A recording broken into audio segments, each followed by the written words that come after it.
I just wanted to say, we were talking this week about the fact that Ms. Bruno and I cut our teeth on these mega schools. We were both at Hewitt Elementary. One year we had 1,399 kids, kindergarten through fifth grade, through fourth grade, and we were on 2 campuses. Most of our kindergarten was where the board office is now. So we've gotten very experienced at managing mega schools, but I can tell you we've just about maxed out on how you can schedule this many kids into any activity. And I'm scared to death that if this doesn't pass, we're going to have to try to figure out another way. And there's not one. There's not one. So we've got to have these schools in order to give your children the opportunity to have music and to have art. Right now we're on that 8-day rotation, and some people don't understand what that is, but it means that in a 5-day week, we've got so many kids they can't go to music one day. It takes us 8 days to rotate them all in. They go to library every 16 days. What elementary school has that kind of schedule? That's like a modified block schedule. There's nothing else we can do. So neighborhood schools back to normal. Gosh, we would love to see normal because we've never known it, not as administrators. I came up through small schools as a teacher, and I love what I do, but I am scared. I don't know what we're going to do with any more children on that campus. The 30 that are going to come from Carrington next year, or the 100 that are going to come out of Stockton the year after that. We're at the max. We need your help. Yes, sir.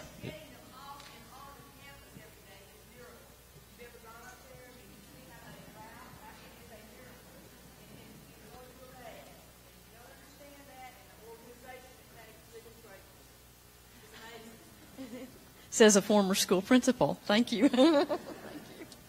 My question relates to what Mrs. Schmidt was just talking about. And I asked this, I'm almost afraid to hear the answer, but it's a rhetorical question, somewhat for the audience members as well as a question for you. But what is Plan B? If this fails, where do we go from here?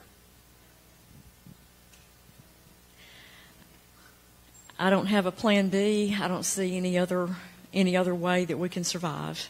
This is for the children. This is for the grandchildren. There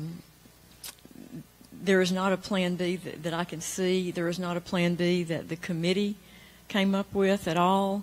There is not a Plan B for funding. And there's been no Plan B discussed because there hasn't been one. So we're frightened that we might have to think about that a little more. But we're hopeful and hoping and working as hard as we can to get the word out to say we need your help. It's not a pie in the sky dream. It's something we really need, and we needed it yesterday. And a week from tonight, we'll know. And we're all losing sleep, and we're all saying prayers, and we're all just so hopeful that everybody will get out and help us and help the children and help this come to fruition. There is no Plan B.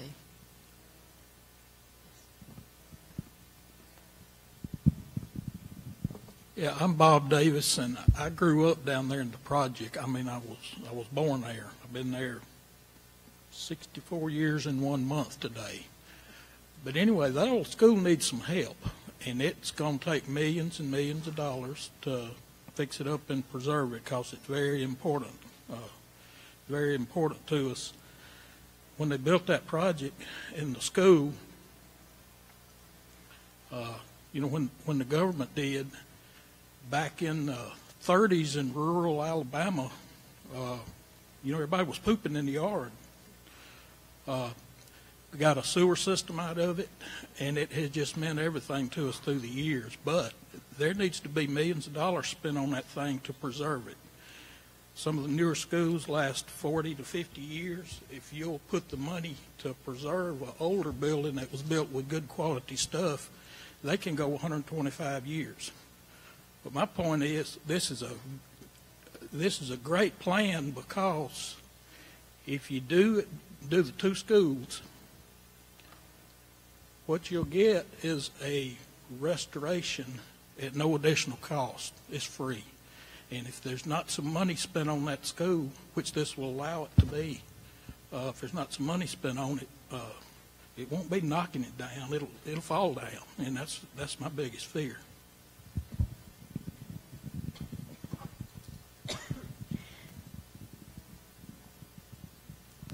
The CFO's talking again. Your question, what are we going to do? There is no plan B discussed, but the reality is that if this fails, then we will educate our children. We will probably have to add portables. We'll just have to squeeze in. We'll have to modify our schedules. I mean, we will have education in schools in Trussville, but it will not be what we think is what we aspire to be. So, I mean, I don't want to say that, I just don't want to, they just think we're just saying that, well, there's nothing, education will stop. It will continue, but we'll just have to add portables, and then that, of course, will create traffic. We'll cope, Do we figure out something better? But we can't build more facilities. More portables, more traffic, less library, less music. Yes, and so we're looking to truly deliver quality education.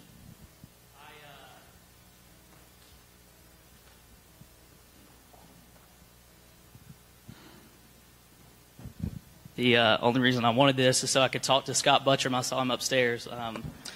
I wrote an article for the Trussville Tribune. I wrote a letter to the editor, but I thought I would say it rather than send it. So, and I think this goes along with what Ms. Schmidt said and what John Patterson said. I think what we're talking about here tonight is the debate is about timing. It's not about necessity. And we can sit around all day and kick the can and say, let's wait another year, let's wait 2 years, let's wait whatever. But like Ms. Bruno said, the only place to go is out under the oak tree. My wife and I bought a house here in Trussville. We were educated in Ms. Schmidt's school. And we need this. Our kids need this. Here's the deal. I have charter cable. Charter cable went up $7 a month on my account. That's less money that I'm going to pay to the property taxes, the property tax increase. And so I understand concerns about budgeting. I spent more on my wife for a Valentine's dinner than I will the entire year for this property tax increase. My question for you is not, can we afford it? It's, can we afford not to? This issue is about timing. And I believe in Mr. Garrett's growth rates, and I believe, I'm not an expert. I'm not in Payne Primary School. I don't know what that looks like, but my sister is, and she's dying. We've got to do this. There's no choice. We can do it tomorrow, but we're going to have to do it. Today's the day. Let's do it.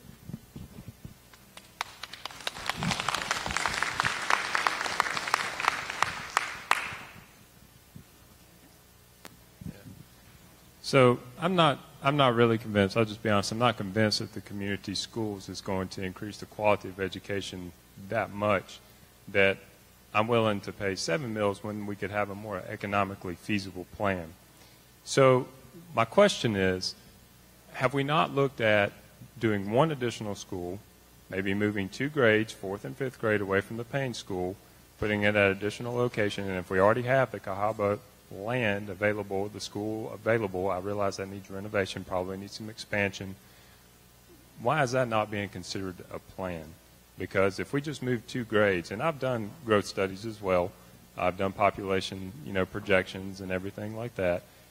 I don't understand why we're having to build 2 new schools. I understand that it's a nice concept and that, that may reduce the school size. I understand there's studies out there. But I really don't think that's economically feasible for the long term, and I would rather us do, just throwing this number out, a 3 mil tax increase for 1 school, and then be able to put more money towards teachers, retaining good teachers, and that kind of stuff, rather than operational costs for 2 schools. So has there not been a plan discussed for just 1 school to accommodate, for maybe 2 grades? Absolutely. Yes, absolutely. So tirelessly, ad nauseum. So then why are we not even discussing that? You said there's no plan B, so why are we not discussing that as a plan B? We discussed it in the committees, yes. Yeah, there was a steering committee put together 100 years ago, seems like, a year and a half ago, that brought in people from all over the community, and it was open to the public, and many people came and listened to what the people said, and the people, which included educators and non-educators and citizens, came together and they said, based on all the things that we see and we hear, this is the best plan. But yes, every one of those was, look, from building one school that would accommodate 800 to one school to fix the problem temporarily, to 2 schools, to community schools, traffic was considered. All kinds of information came in from all the citizens, from all the communities, and they showed up in good numbers to express their ideas. So yeah, this has been discussed for a year and a half.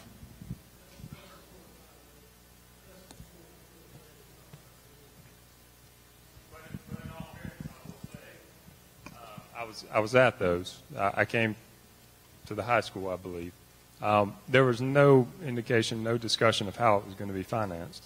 And I specifically asked how this was going to be financed, and there was no discussion. Nobody knew.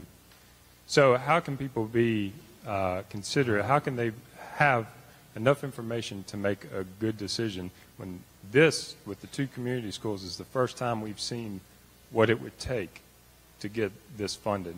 So I don't think it's very fair to say all that's considered, because it all wasn't considered comparing apples to apples. So I think maybe if there was another comparison done, you could get more people on your side about increasing property mills if you had an apples to apples comparison, because at that time there was not. Okay, the 4th, 5th configuration, let's go there for just a minute. That was discussed at length.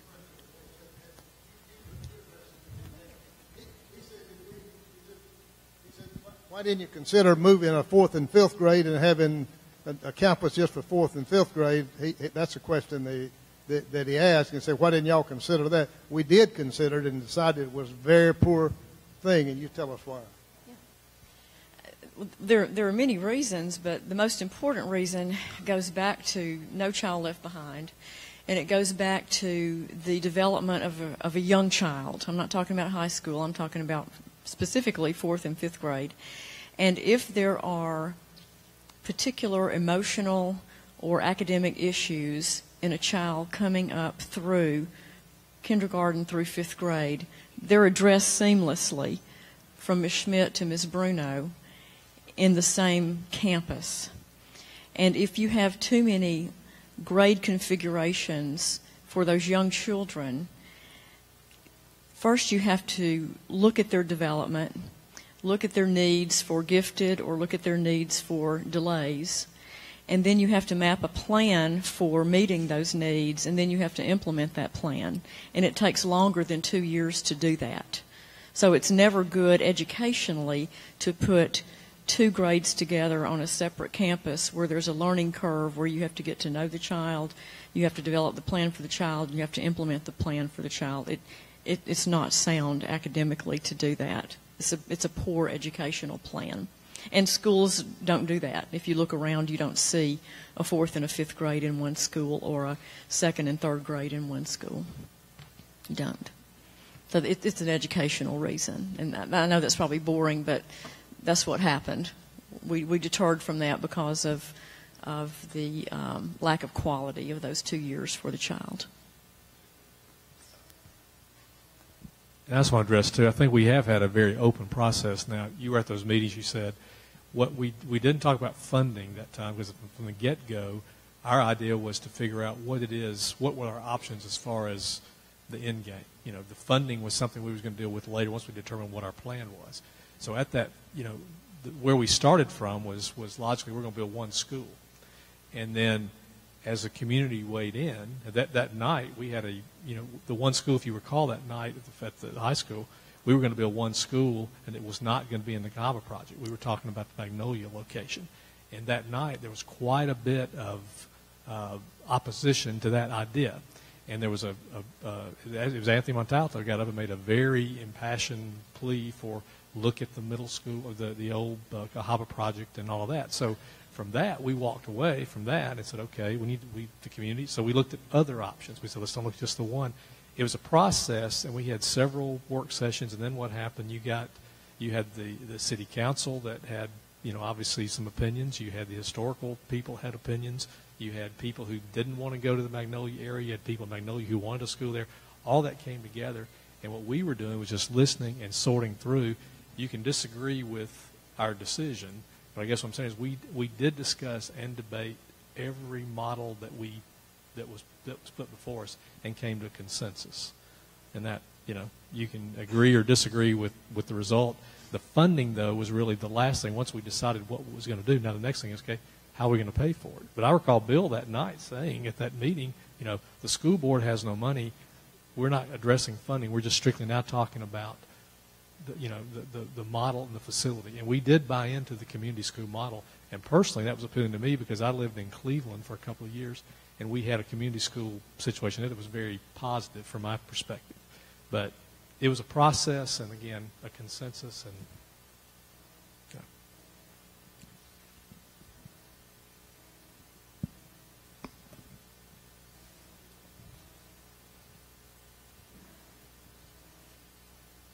I apologize because I know the night's running long.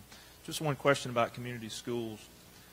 You can't predict how the city is going to grow. If suddenly one end of Trussville starts to grow more so than the other, how do you equate or balance out the population of the students at any school at any given time?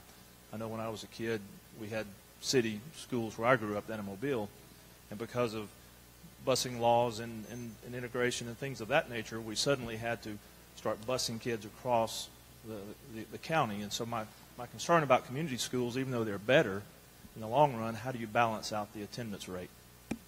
That's an excellent question. I'm going to start with the school over in the mall. The mall area is not going to grow, and correct me if I'm wrong, it's landlocked, and the houses that are at the mall are there. So we've got that one particularly covered. When you take a look at the school at Magnolia Place, we need 12 acres for the school right now. We have 39. So if that particular area grows unexpectedly, we can move out into the footprint for expansion there. And then with the Payne campus, we're already looking at Carrington and Stockton and Longmeadow and predicting that those will refill the Payne campus when we take students out. And in planning for that growth, the answer is we would leave the historic high school renovated into a K-5 as is, and know that the mall area won't grow, and then expand as needed in the other two schools according to growth. Is that good? Something we haven't really discussed is the future growth. Right now, there are 300 lots in Carrington Lakes. And the new investors that own those lots, these are already developed. The streets are in.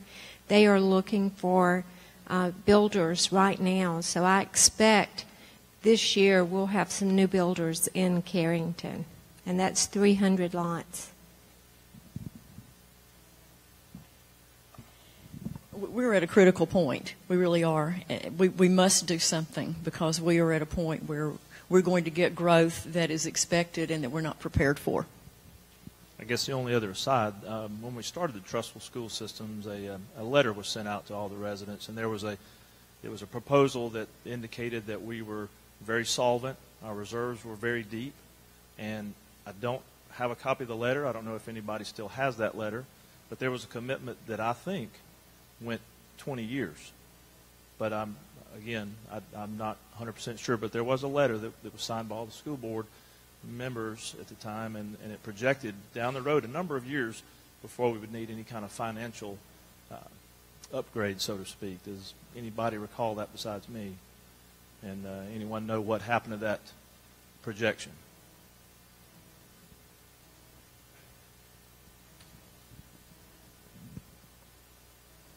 I think we just need to keep in mind that when the system was formed, we made our city, and the committee formed at that time made a significant effort to try to fund it as well as it could possibly be funded. In fact, as a parent that had children that were entering the system, I was quite frustrated at the time that we weren't moving as quickly as we should. Maybe some of the rest of you in the room felt similarly at that time. In hindsight, the wisdom that we used to build a reserve and do the things that we did before we opened and left Jefferson County, I think, have proven to be exceedingly wise. We don't have enormously large reserves in Trussville, but we do have healthy reserves in comparison to many other systems in our state that suffer right now because they aren't supported by a city that has helped us be as well funded as we are. There was that tax that we attempted to pass on a statewide basis that failed. Had that tax passed, I don't know that we'd be here tonight. So I think you have to take that into consideration when you think about any promises made or any commitments made at that time. Our city did an excellent job. If you look at what Gardendale is doing, or any of the other cities in the area that are considering forming their own system, what we did 10 years ago, it was amazing in terms of creating the very best foundation for our system that we possibly could. But it didn't anticipate our growth up to the point, without this tax increase, that the statewide level failed.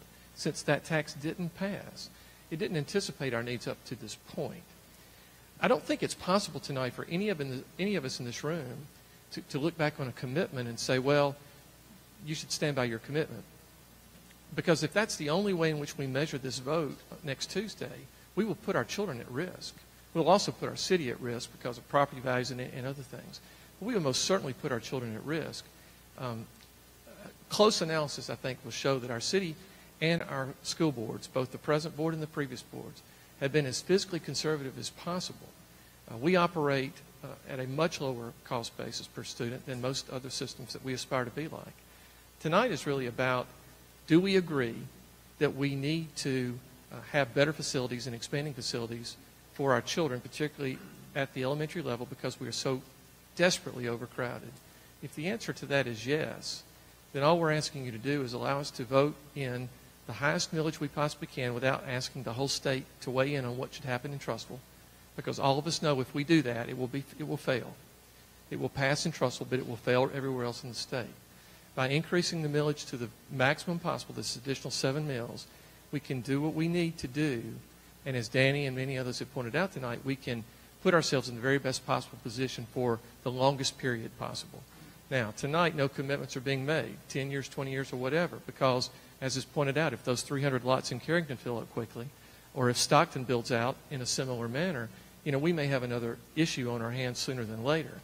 It is about being purposeful as we go through the growth of our city, and I think that's what we're doing tonight.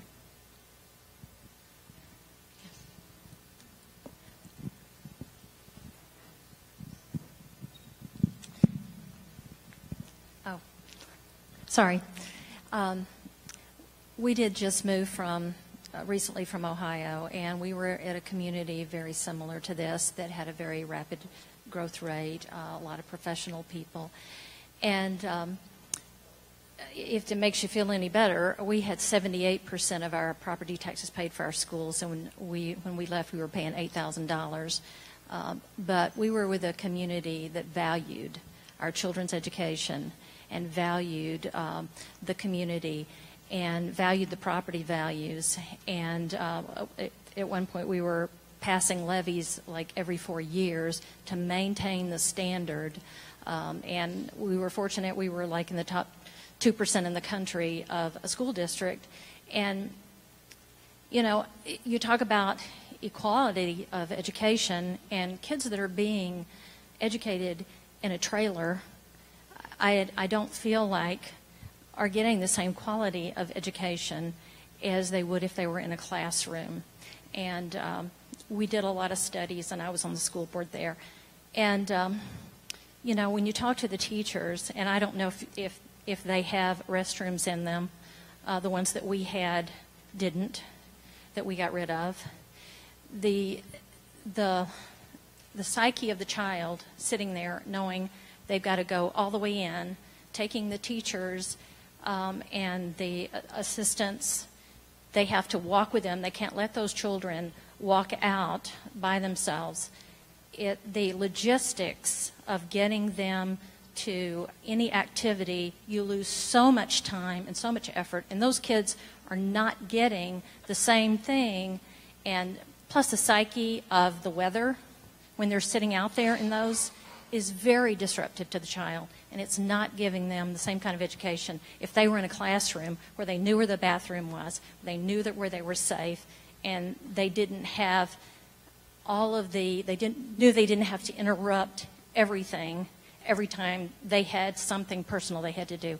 So anyway, I just, no matter where my husband and I go, and actually if we had younger children, we wouldn't have moved here with a condition in that particular school. But we did feel really good about the community. We will always, no matter where we are, people supported ours when our son was in school, and we will continue to support any community that we were in. Thank you. Thank you. I do want to commend Ms. Schmidt and Ms. Bruno for making it work against all odds. You have 1,800 students and a capacity for 1,500, and you've made it look so easy to the point that people aren't sure we really need to change. But you all have done a marvelous job with what you have had to work with, and I commend you for all that you've done. And this is for the children who are the youngest ones in our school system who don't really have a voice. So this committee has come together to be the voice of the 6-year-olds, the 5-year-olds, and all those through 5th grade. And we're asking for your help to solve a problem that we've tried to explain tonight. And we hope we've answered your questions, and we'll be here to answer questions individually. We'll hang around if you don't want to ask any more right now and you do want to ask it individually. But we do hope that you'll get all the information you need for a positive vote a week from tonight, and I can't wait to see what happens a week from tonight. I won't sleep between now and then, but we'll wait and see what happens. And thank you all for being here. I appreciate it.